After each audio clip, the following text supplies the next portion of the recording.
Drones have completely changed the way we see the world and made awesome photos and videos accessible to everyone, especially with the new drone laws allowing anyone to operate a drone under 2 kilograms for commercial gain.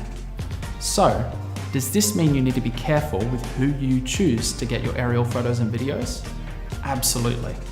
Only officially licensed and certified operators have been properly trained in the safe and legal operation of drones. People who are only registered with CASA to fly drones don't actually have any formal or official training. Getting insurance for liability and equipment without being licensed and certified is virtually impossible, and you want to make sure that the person you hire and is representing you is operating safely and legally. So be sure to ask for an official CASA license or operator certificate when choosing your aerial supplier. You can also check whether a company is certified at the website below. Because if the worst should happen, you don't want to be drawn into a costly dispute or lawsuit. If you want to know more or have any questions, please get in touch.